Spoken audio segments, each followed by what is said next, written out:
Governor Greg Abbott says the federal government should foot the bill for educating undocumented children in Texas public schools. Hello, everyone. I'm Blake Hansen. The governor says with the Biden administration planning to lift Title 42, there will be an unsustainable cost to educate the increased number of undocumented children with the influx of illegal immigrants or asylum seekers.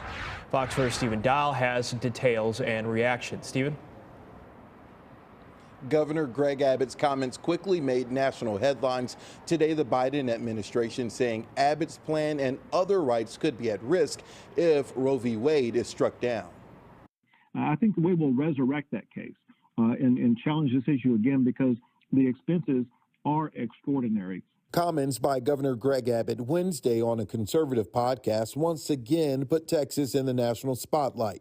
In 1982, the U.S. Supreme Court ruled 5-4 against Texas in Plyler versus Doe. The landmark decision required states to provide public school education to all students, including the children of undocumented immigrants. At a roundtable in Houston Thursday, Abbott defended his statement, citing the cost as the driving factor.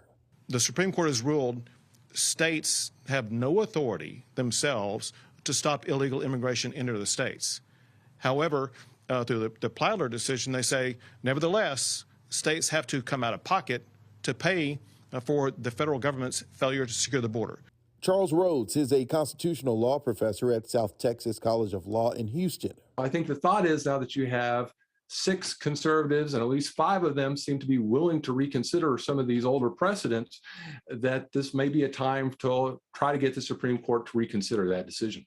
Rhodes says there is a path if Governor Abbott is serious about this, but it will be up to the U.S. Supreme Court to take it up or not. The Texas legislature would need to enact a law that denied an education to those who had not been lawfully admitted into the United States. And then we would have a suit challenging that would then work its way through the court system and possibly up to the United States Supreme Court if the Supreme Court wants to hear it and have the opportunity to reconsider that earlier decision. The governor says the Biden administration's desire to lift Title 42, which allows the rapid expulsion of illegal immigrants or asylum seekers because of COVID-19, will drive up the state's cost for education even more. That leads to education obligations, as well as other obligations, that are simply unsustainable and unaffordable.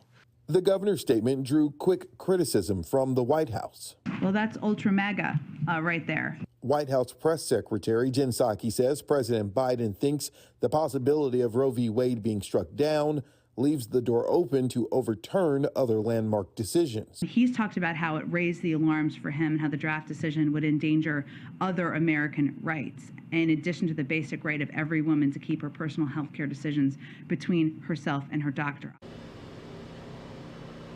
We reached out to North Texas Republican lawmakers and all of the county party chairs to see if they had any comment in reference to the governor's statements, and we are still awaiting their response.